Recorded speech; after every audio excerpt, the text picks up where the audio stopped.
of preparation, especially players like this who are getting to those top tables. There's no doubt that they put a lot of time into the game, and especially for someone like Frank, who is going through a catalogue of cards that you're not necessarily expecting to see and making them work for him. It's a really awesome thing to see here.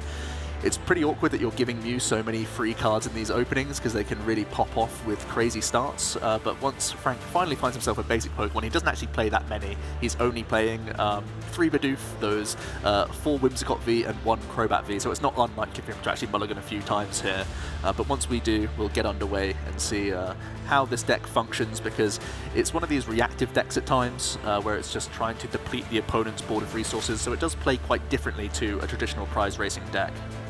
Now the question is, has it started with that one lone Crobat? Because we all know that there's one bad starter in the deck and it's Crobat. You do not want to start with that.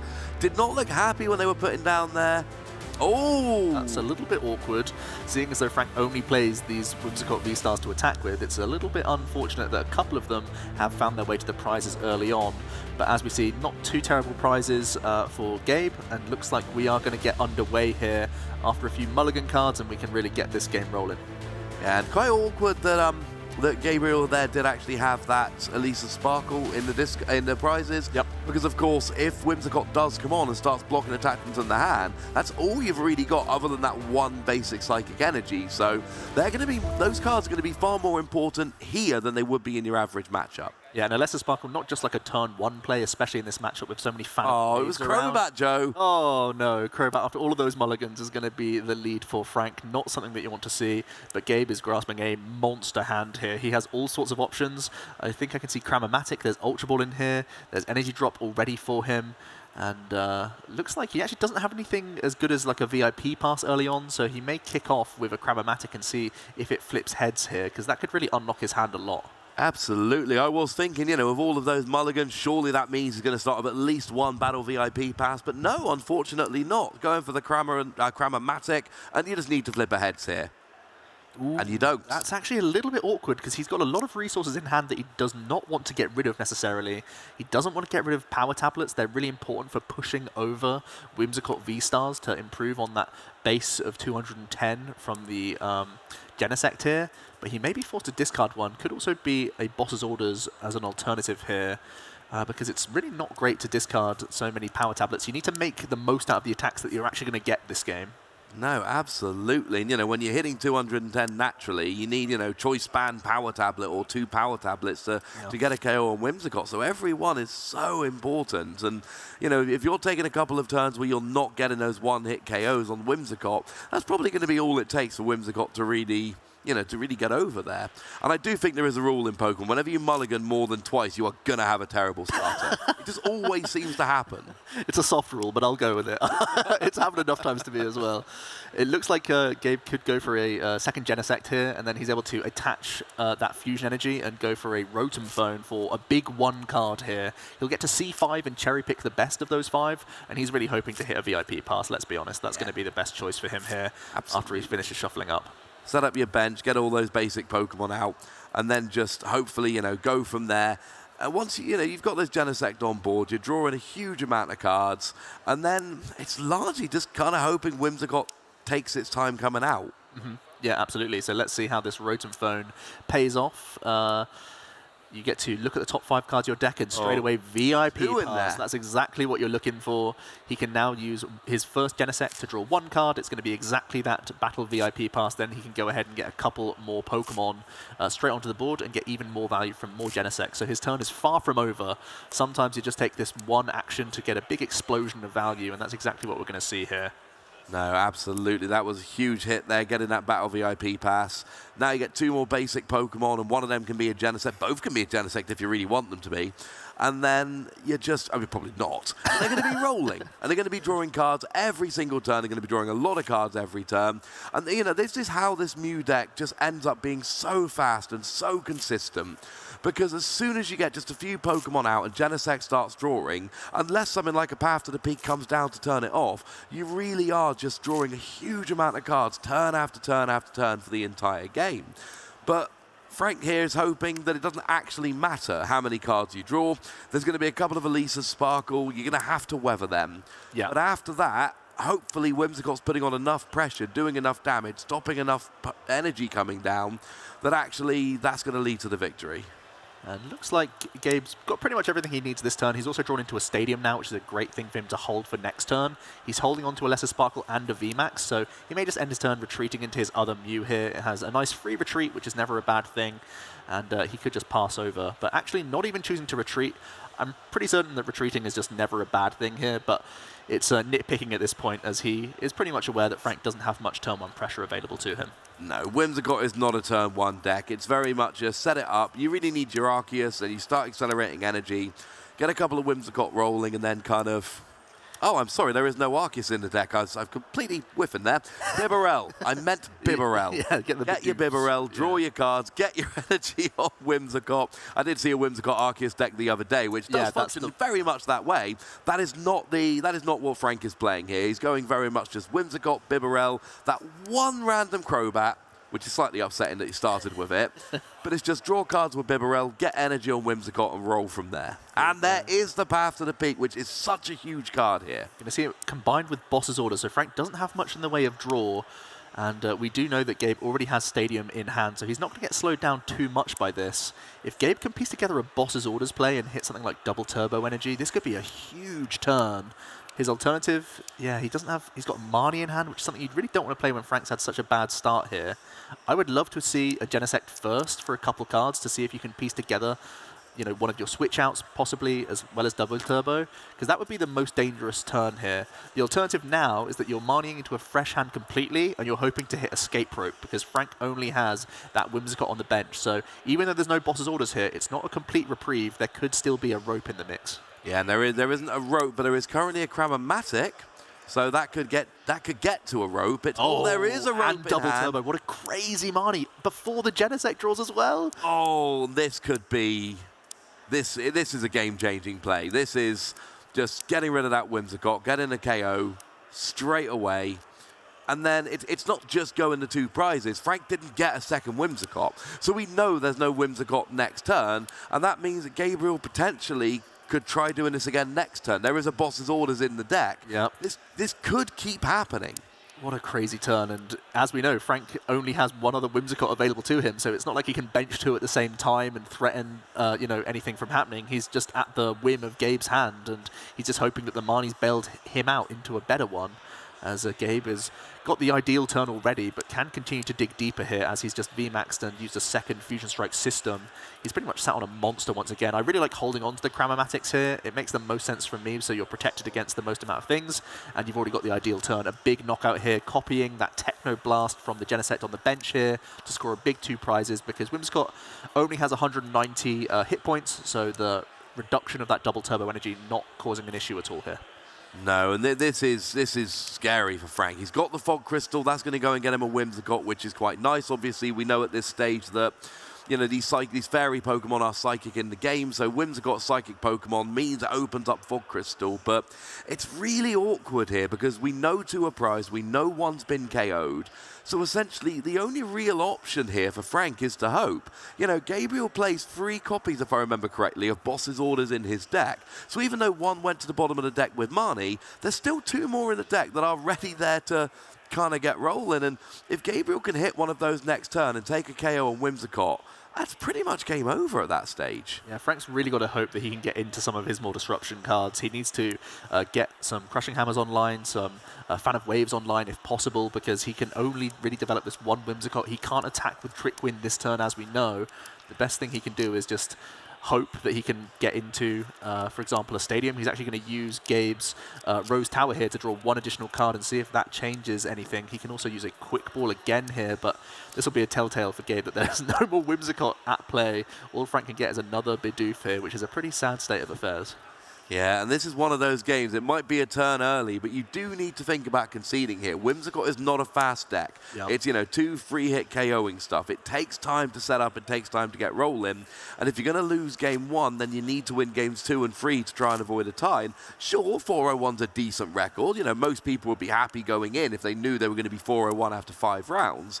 But there is a point where if you're going to win the game as Frank, you need to start thinking about conceding. And, you know, Gabriel's had such a good start, combined with those two prized Whimsicott, that needs to be something Frank's considering at this stage. As sad as that is so short into the game, it's not going well. And I believe Frank has passed over here. I don't think he has any other actions, so it looks like Gabe is just trying to figure out his best line. He is looking to sparkle here. I do think you've just wrapped up the game if you Cram-O-Matic heads into a boss's orders here. I just don't think there's a way you can lose from that position. But he may just be wanting to protect himself around the likes of Crushing Hammer and Fan of Waves that little bit more. He at least is still taking 2 prizes, so he's still advancing his win condition and the board state quite nicely here. He simply needs to retreat out of his Mew into the other Mew VMAX. And so Frank can breathe a sigh of relief that little bit because his Whimsicott V is safe this turn.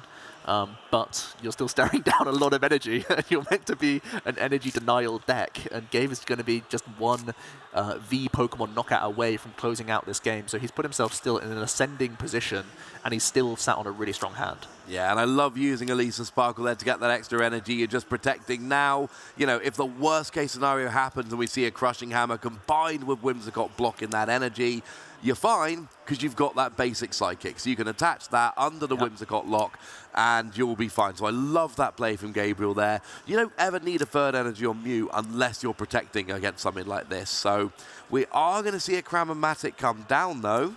See, for me, this is surprising. Because you've already used your supporter. There's not much else that you can do in the way of Cram-O-Matic, although it is getting a heads here. Because really, what else is there for you to do? Like, now you're just holding on to boss's orders for the following turn, but it would have been ideal this turn to go ahead and do it. Also just having a quick count to make sure he's aware of how many fusion energies are remaining for him for the next turn. But, you know, if he had just flipped that Cram before the Lesser Sparkle, he could have taken the knockout on the Whimsicott, and there's, again, nothing for Frank to do. So, interesting sequencing, but he's at least setting himself up for the following turn. And let's be honest, he's still in such a commanding position that Frank needs a monster hand. Oh, absolutely. And yeah, Gabriel's like the only person around at this stage that doesn't know there are 2 Whimsicott prize for Frank.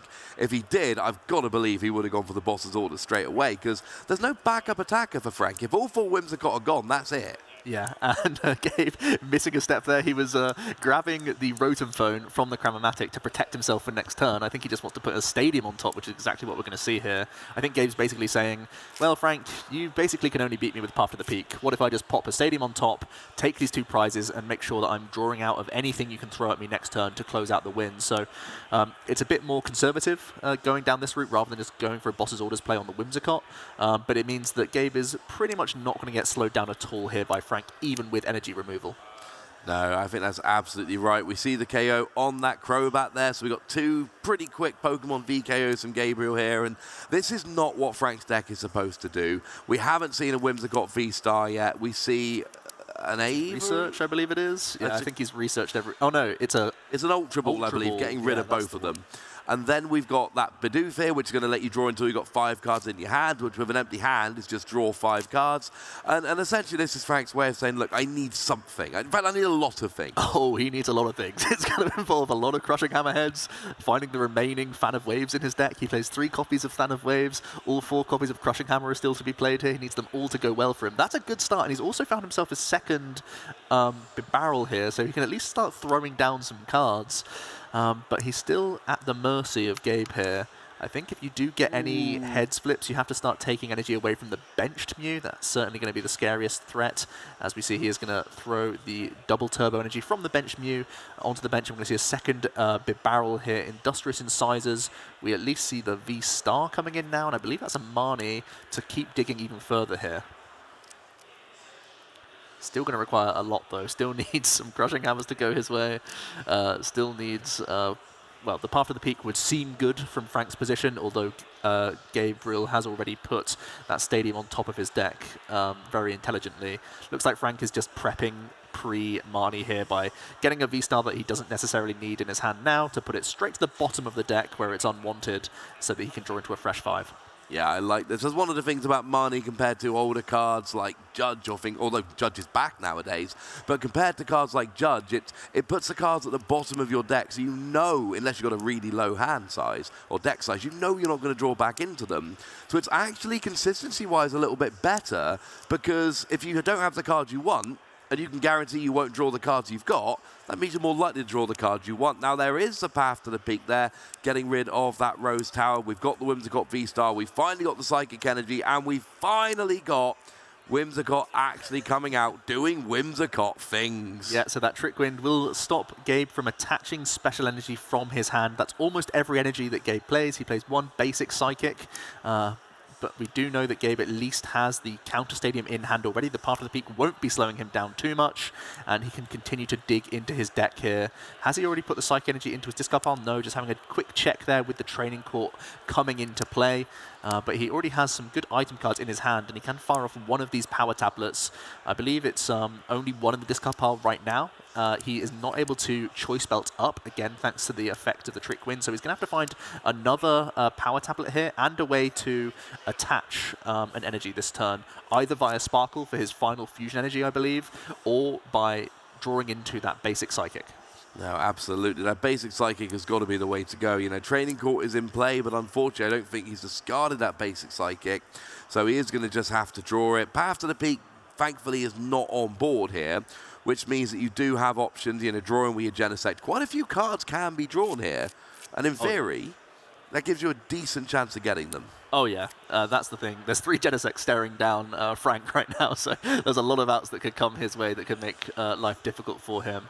I think Gabe's just thinking about the math here. He's taken 140 damage so far with the first Trick Wind, possibly wanting to play around like Choice Belt shenanigans, but instead opts for the Meloetta over the Oricorio coming down, and is going to get to digging with his Genesect. Of course, you draw more cards for each Fusion Strike Pokemon in play, so now he's at full capacity. He could be drawing up to 6 cards with each of these Genesects, and he wants to try and filter towards some of those key cards. He does find a Sparkle. That may be enough if he finds a damage modifier. Yeah, that's not bad going. That gets energy, like we said, because it's getting it out of the deck, not the hand. Whimsicott stops you attaching special energy and Pokemon tools from your hand, but this isn't from your hand, so you're good. And that's going to help very much indeed, and hopefully, you know, get a bit more energy on the active potentially. Have we got?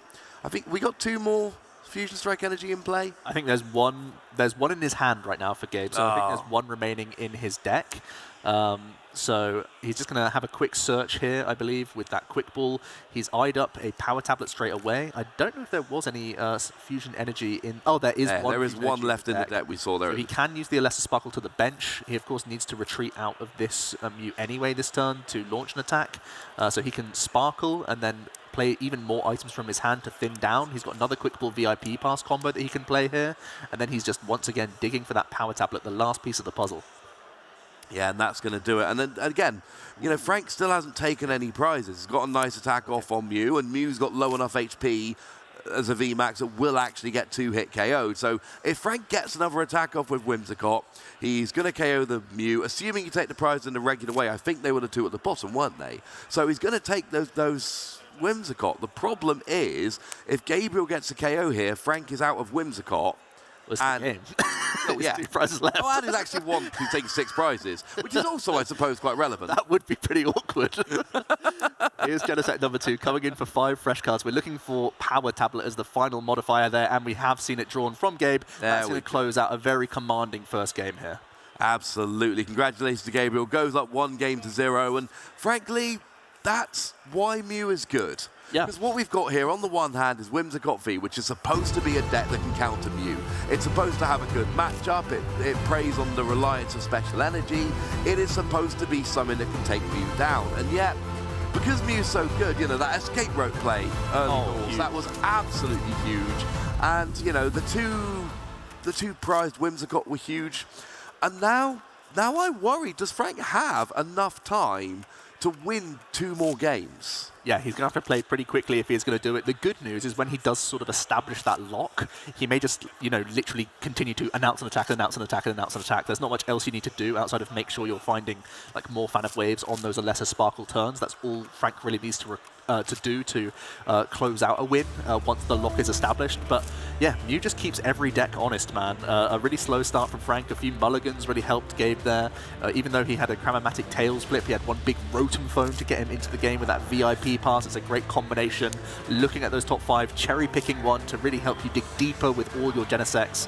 And the Path of the Peak never stuck. There was always an option for Gabe to keep drawing a really intelligent Crammatic towards that late game as well, where he was able to put a stadium on top for himself to play around Marnie. It's a really solid play that new players really need to get into the habit of, especially when you're up against these disruption-style decks.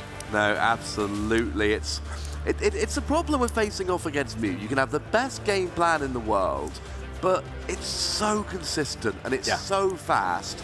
And, you know, you can have your Darkness-type attackers, but you got to find them at the right time. And you can have Path to the Peak, but you got to find it at the right time and hope your opponent doesn't have a counter stadium. Yep. You know, it's so difficult. Now, prizes-wise, there is a Path to the Peak from Frank there, and another Elisa Sparkle from Gabriel, which is not ideal. Nothing terrible, I don't think. Yeah, I think they're both more or less happy with that. We'll see how Frank can get his first turn work together here. Able to go first this game, try and get some energy established onto his Whimsicott V. Has to be his opening line. If he can get some additional Pokemon into play, looking for those Bidoof would never be a bad thing either, as we are getting into the second game. Gabriel Smart 1 game up, and Frank chooses to attach to the active, and simply has to pass over to Gabe here. So if we have a pop-off turn, there could easily be some sort of Meloetta shenanigans afoot that could even take a knockout as early as this turn. Yeah, we would need an Elisa Sparkle and a Fusion Strike Energy attached from the hand. That would put 3 in play. That would mean Meloetta does do 210. That would get the KO. It's absolutely on the board. It's one of the things, you know, I've heard players say they don't like the idea that Meloetta can do 210, turn 1 going second. It's not an easy thing to pull off, but it's a very powerful trick of the Mew deck. It's a nice advantage. Yeah, and no better way to start than a VIP pass out the gate. Immediately going for that Meloetta as well as one of your Genesect.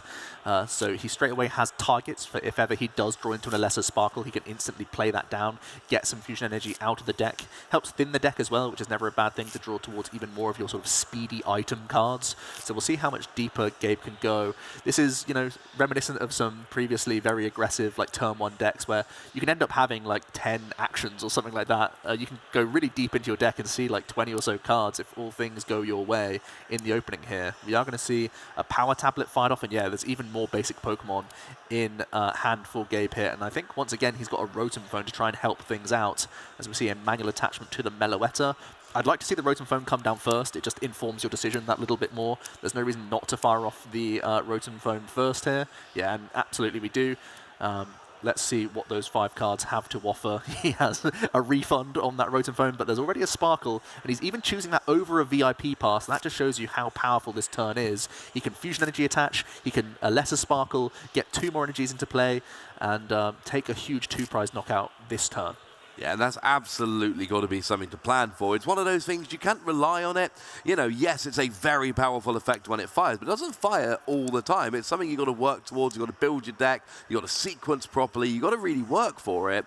But it's not just getting the KO and going up by 2 prizes. It's also getting rid of all the energy. You know, Whimsicott is a free energy Pokemon, so getting rid of that energy on the Whimsicott means that even though Frank can get a Whimsicott V-Star next turn, I don't think there's any good way he's got to actually get all 3 energy on in one go. He's not playing right hand. No, absolutely not. He only plays EXP share, and there's none established right now, so this is going to be just another barnstorming turn for Gabriel, as he's got that Meloetta established. 3 energies. There's already been the Power Tablet played as well, just for insult to injury, because that Meloetta is coming in and swinging for 240. Such immense pressure that this Mew deck can put out with those solid turns that we've seen so far from Gabriel. A Meloetta might be small and fairly easily KO'd, but it's another one of those attacks with no real downside. There's no discarding energy, no you can't do it next turn. What that means in reality is that if Frank isn't able to essentially hide that Whimsicott, Gabriel's probably going to get another KO next turn, because Frank's not attacking a Whimsicott V-Star next turn. So Gabriel could be, for the second game in a row, up 4 prizes to nothing before we've even really blinked. This looks like another game where Mew could just outspeed and outconsistent what is in theory, a decent counter deck. Yeah, and Gabriel's hand, he has an embarrassment of riches. He's quick-balled away a Cramomatic as well, just to get his second Genesect. I think the only thing remaining for this recipe of an incredible turn is finding another Rotom Phone and doing the same thing he did last game, which is Rotom Phoning a Stadium to the top. That would be his ideal. He is already holding a Stadium in hand, but he's pretty much got everything he needs this turn. He's just looking to prepare himself that little bit more for the next one. And actually, that Oricorio hitting the bench is quite relevant because Whimsicott just gets a 2-hit KO on Mew V Max. With that Oricorio, Whimsicott actually misses the 2-hit KO. So that Oricorio, it's not all Mew, you know, it's really fallen out of favor. But it used to be a staple in every Mew deck. It's not quite like it used to be, but in this matchup, it is going to help immensely. And straight away, Frank throws down a Fan of Waves. That's going to put the Fusion Energy to the bottom of the deck. And let's see what else Frank has to work with. Just a big Professor's research here. He's already established the V-Star at the very least, and he has drawn into some Pokemon, thankfully, now. But what else can he really do this turn? He needs more energy disruption if possible. He's going to get an energy dropped onto his Whimsicott, but we're not going to be seeing a Trick Wind, possibly just a little 60 damage poke with the V-Star Fluff Ball, sorry, the Fluff Ball Star V-Star attack, which is not doing too much just yet. It's normally a little bit better the more energy are committed. So we at least see a Ball Search here. He could try and develop a Bidoof, because he's going to need more cards if he's going to get over the line over the next few turns here. Well, it is interesting. You know, we saw the Fan of Waves getting rid of that Fusion Strike energy, but it doesn't get rid of it. It puts it on the bottom of your deck. Yeah. If Gabriel's able to get an Elisa Sparkle next turn, I don't believe there are any Fusion Strike energy priors. Is that right? No, there's one in hand, and there's already a Sparkle in hand as well. So you can go full combo and KO this V-Star. Frank's going to have a bad time here. There's going to be a Crobat for an additional 5 cards here.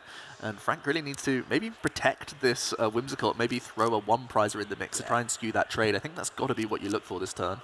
I think if he doesn't, that's as good as game over, because if he doesn't protect this Whimsicott, we can see Gabriel's hand. We know that the KO, you know, is in hand, at which point you're going to be very much like the previous game. Gabriel's going to be up by 4 prizes, and sure, Frank will still have Whimsicott, but again, you know, Frank's really behind this game. He put an energy on a Whimsicott, it got KO'd. He's now got an energy on Whimsicott V-Star, and he doesn't get it out the active, and if this gets KO'd, which nasty. It's going to... This is a crazy turn. There's already tablets galore, there's already Sparkle if need be. So either way you look at it, this is going to be a huge KO once again from Gabriel. It's already all stacking up in his hand. And at this stage, Frank is really hoping on Energy Denial, Whimsicott V-Star, not next turn, but the turn after, with the Energy Denial, and really grind out a slow game, which...